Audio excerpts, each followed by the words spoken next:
Good morning po, ngayon po ay May 21, 2025 at mag-harvest po tayo ngayon. So ipakita ko lang po ito, no. Medyo na bansot kasi yung mga tanim nating lettuce dahil yung lupa parang medyo mabuhangin. So hindi ko nalagyan niya ng mga dumi ng baka at saka ng anong tawag dito man, carbonized rice hull. Kasi yung mga sunod kong batch ito, para sa batch na to, yung gagamitin ko na is lupa na may cow manure at saka yung carbonized rice hull. So ito naman, itong 5 piraso nakikita nyo, yan na Olmete lettuce, 1, 2, 3, 4, 5. Yan ay sobra na ng 6 na araw. So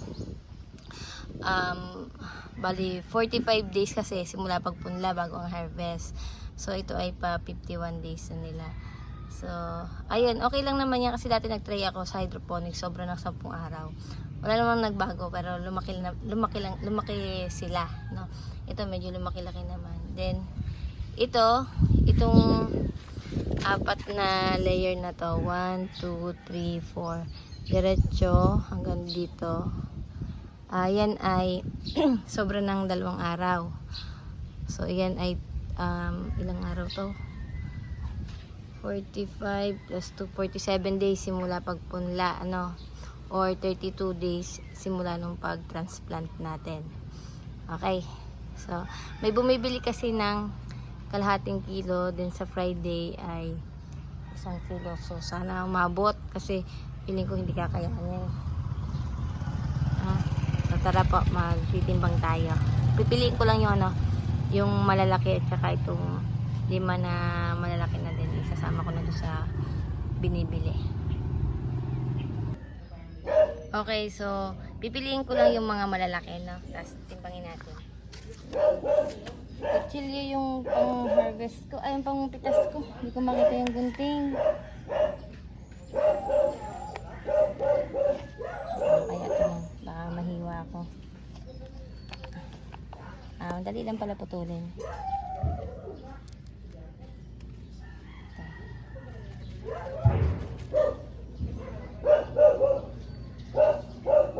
Anong timbang nito?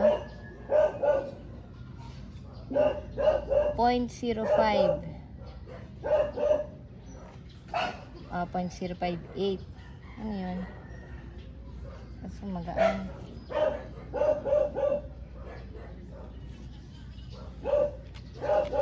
One.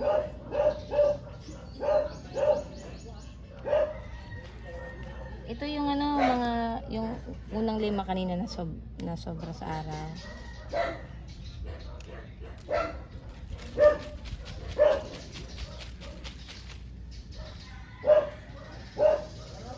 .044.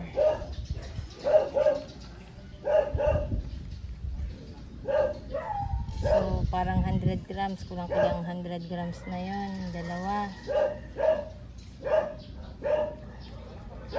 Ang kalahating kilo nito baka 10 piraso o ano, 12, kalahating kilo. Sobrang gagaan naman.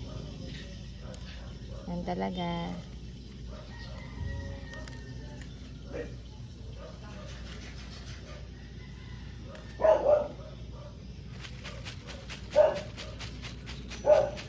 Pinapagpag ko yung tubig. So, 0.60.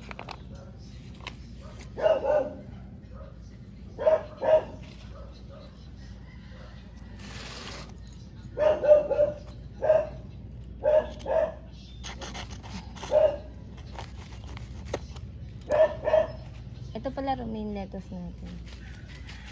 Maganda yung tanim ko sa Batangas ng romaine lettuce ko, hindi ganito na naging itsura.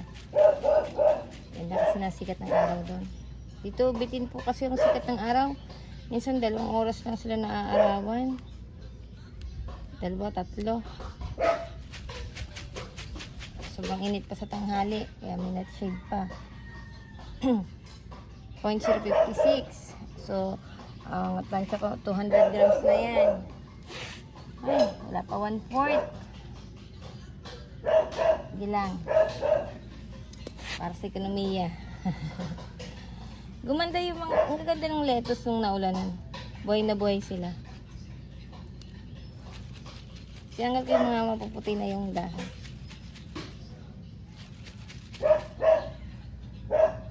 Oh, 0.036. Aha. Hindi ko yung malaki.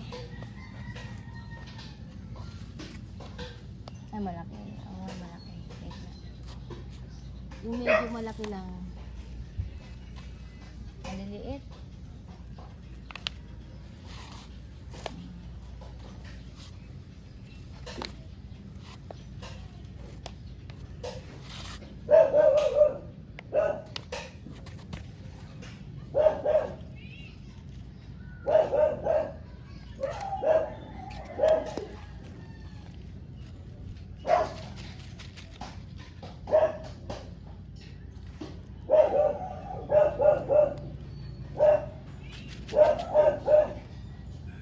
Point 038.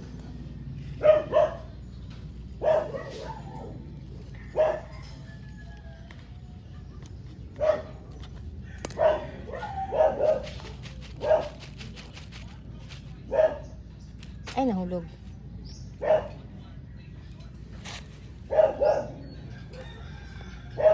Yan pala, hindi niyo pala nakikita, no? Sorry.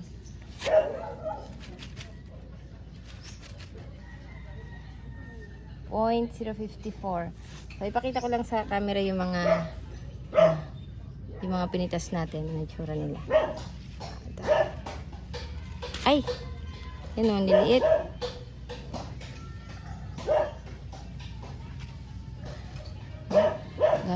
Kamay ko lang. Sa ano po kasi sobrang init, grabe. Ito medyo okay, malaki-laki, pero magaan pa rin siya eh. Maya-maya nandiyan na yung bumibili. Hindi pa ako tapos.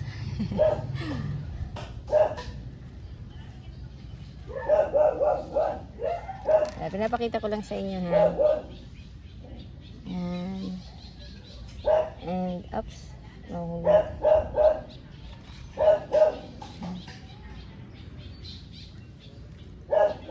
Total of 0.34. Teka lang. 0.34. So, ilan pang kulang natin? 16. 160 grams. Tama ba? 30.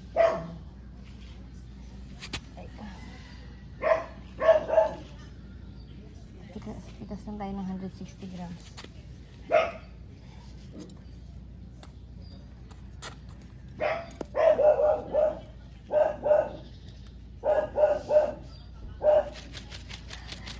As kung tubig eh, ano, na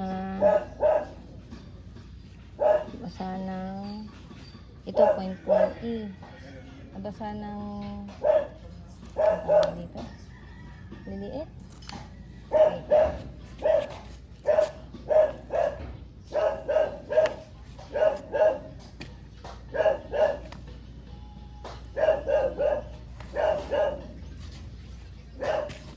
Ito pala malalaki.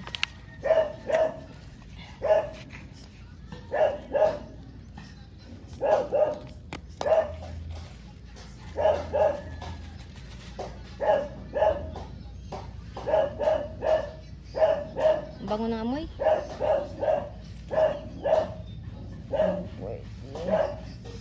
0.34.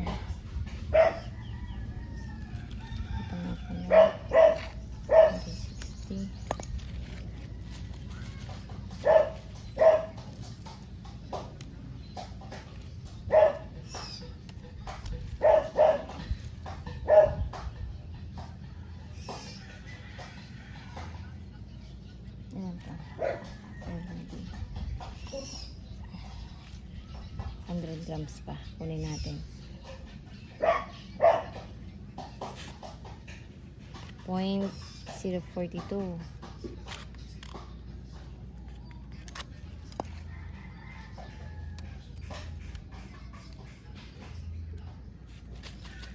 Dapat pala tinimbang ko muna yung lagayan nito. Yung basket.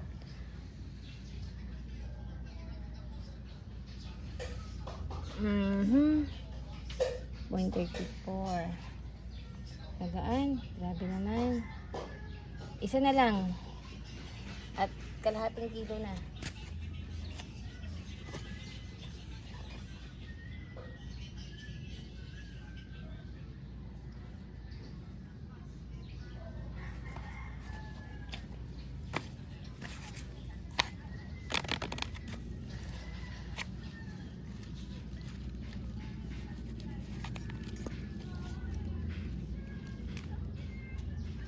Lagyan mga pangit na dahon.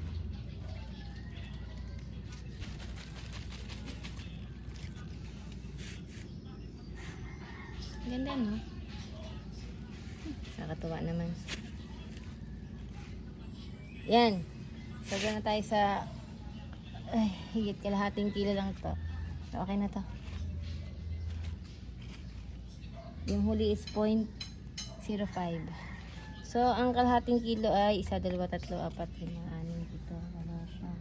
7, 8, 9, 10. Tama, 12, 12 piraso yung kalahating kilo. So, ayan, yung mga inano natin. 12 piraso. Kita nyo naman na pinakita ko, magaganda. Ganda yung tsura niya. Ay, kaso maliliit lang talaga. Ay, kakatuwa. Bukas pa kami mangangain eh. Yung romaine naman kakainin namin. Pangkonsumo yung romaine. Papabili ako ng lechon manok. Ayan. Ay, sarap niyan. Balikan nyo yung mga nauna kong vlog nung nakaraang buwan or nung March. Makikita nyo yung romaine lettuce ko doon. Grabe kaganda yung mga romaine ko. Sa bubong naman yung nakaano. So, matagal yung exposure niya sa araw. Ito medyo bilid na, medyo nang haba pa. Kasi ako lang sa araw. So, salamat po sa panonood. Ayan, so, bisitahin muna natin. Thank you for watching. Bye.